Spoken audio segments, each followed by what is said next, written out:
Well, I've got it on very good authority that our next guest, Ramsey personality Ken Coleman, was very inspired by our friends at the UAW, and he walked into Dave Ramsey's office last Monday, and by golly, he walked in there and he said, Dave, I need a 40% pay raise, and on top of that, I'm coming down to a 32-hour work week. Is that right, Ken? Did I hear that rumor correctly? Good morning. Good morning, yeah, and, well, there's a reason why I'm starting as your intern this week. It did not go very well. It did not go well at all. So excited to be on the KCMO intern team. It's going to be great. Oh, gosh. Well, we pay you in bags of Doritos as well, so I hope you got that emergency fund stocked away for a little bit. Yes, it's very exciting. Gosh. Yeah, it's absurd when you hear it, someone else say it, isn't it? Yeah, it is. It is. Take me through this. Listen, I want, and of course, you work with people, obviously people hear you on the Ramsey show all the time. You're a 2-time best-selling author. You know the career space as well as anybody, the job market as well as anybody. I want people to make more money. You want people to make more money. But inherently, this whole thing has bothered me with how it's been handled. We haven't spoke about it here the last couple of weeks. So what has Ken Coleman's takeaway been from how this has played out thus far? Well, this is union politics. And listen, we probably have some people today that think, that unions are wonderful organizations that are just there for the little guy. And that's what they started out as. If you look back into the history of how unions came about in this country, there was a time where it was pure and it was needed. But as with anything, including your neighborhood, when politics gets involved, it corrupts and poisons and distorts everything. And so now you've got this newly elected union head who's trying to make a splash, make a name for himself. He campaigned on audacious, bold claims. That was something he said he would do, and boy, has he done it. And so he's picked up on the wave of some things that are happening in Europe. We're beginning to see it trickle to the United States, the 4-day work week.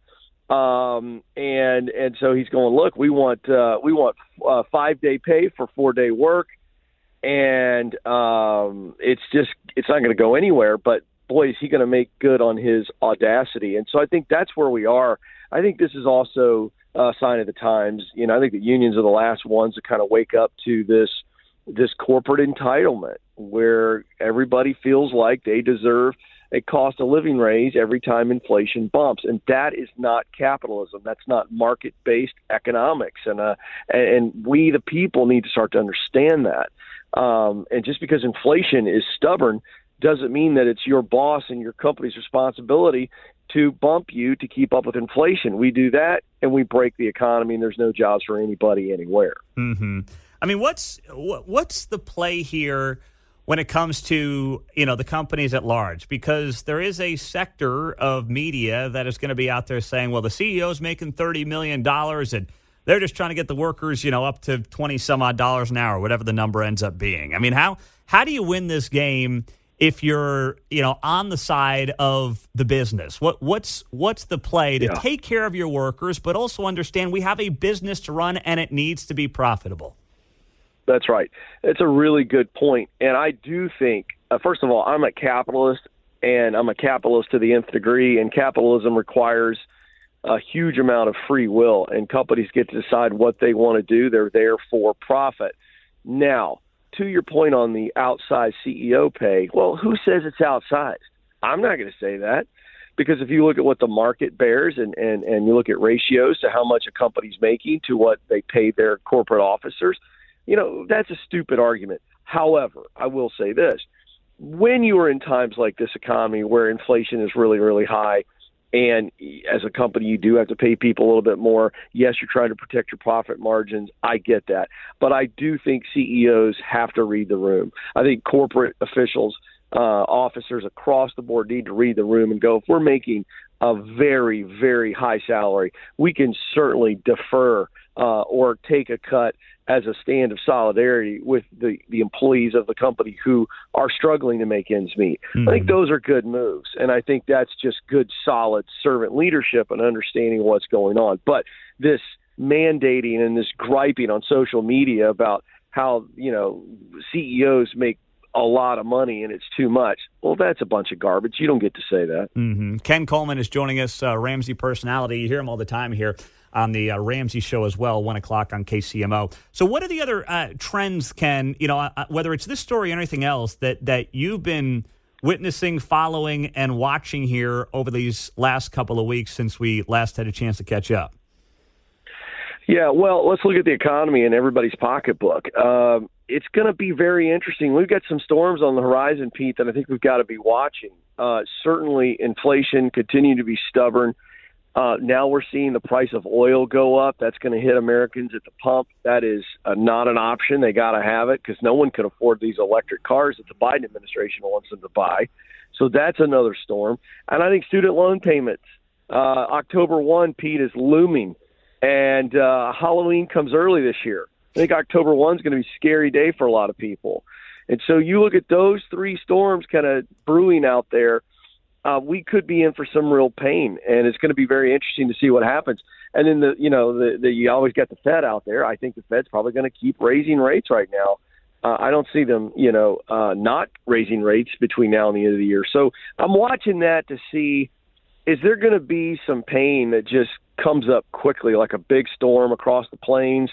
And I think that's probably going to happen. All these factors together, I'm concerned about people who, again, are living paycheck to paycheck. I just reported on my show last week, Pete, that we now have more Americans living paycheck to paycheck in all income brackets. That includes people making well over $100,000. So I'm concerned about the irresponsibility of the American people as a whole on how they use their money. But why should I be, Pete, when we've got our federal government just continuing to kick the can, play this shutdown game, and then we're going to raise the debt limit some more and just go and go and go. And it's just pathetic. Yeah, you're absolutely right. And the Ken Coleman Show is must listen. We run it on Sunday afternoons here on KCMO. You can find it wherever you get your podcasts. And you bring up the student debt payments that are going to have to start being made once again beginning next month with $1 trillion now in credit card debt around this country. You're right. The paycheck to paycheck thing is not just for a shrinking middle class or working class. It's happening for six-figure earners. And is that driven by, cost of living standards that people now have who make more money? Is it a keeping up with the Joneses thing? What is driving that, Ken? It's the Joneses. You're absolutely right there. I mean, we want all these things. There's no patience with the work. Our country is so wealthy compared to the rest of the world, and I think that we lose sight of that in times like this, because I understand there are people that are struggling, but even someone in the middle class in this country, Pete, has the ability to change their lifestyle. Is it something they're going to like? No. Is it something they need to do? Yes. And then you can build back up. But everybody wants more, more, more. And when we live in a society, the American society, where you can finance a freaking T-shirt, or you can finance just about anything online now. I mean, this is truly absurdity. And so, you have the control. But I'm afraid, Pete, we've had too many millions of Americans who just look to D.C. They don't pay attention to D.C. at all. Like 364 days a year, they don't pay attention to D.C. They don't really pay attention. Because if they did, they'd be outraged. But, we just kind of go along, and just barely make it by and enjoying the accoutrements that we just feel like we have to have, instead of living below our means and living for the future. And that's a real problem. And that, by the way, the American dream is still alive, but the American dream comes with a lot of hard work and sacrifice being the key word we're talking about here. Mm-hmm. Well, Ken, we are excited for you to start that internship here at KCMO. Next Monday we'll get you in-house, and 2 bags of Cool Ranch Doritos. Great. Looking forward to it. That's it. And I want your audience to know that your jokes are going to be better because I'll be writing those jokes. So be on the lookout for that. Then you'll be striking with the SAG-AFTRA bums. That'll be happening next for you. Jeez. It's the truth. Watch for me picketing outside of KCMO. I'll have the bright orange shirt on. Oh, gosh. And we'll be throwing tomatoes at you. Well, always great to have you on, Ken, hosting the Ken Coleman Show. Find it wherever you get your podcasts. And, of course, always on the Ramsey Show as well. Ken, we'll talk to you soon, my friend. Thanks so much. Good to talk to you, Pete. All right. Great work there out of Ken Coleman on KCMO Talk Radio.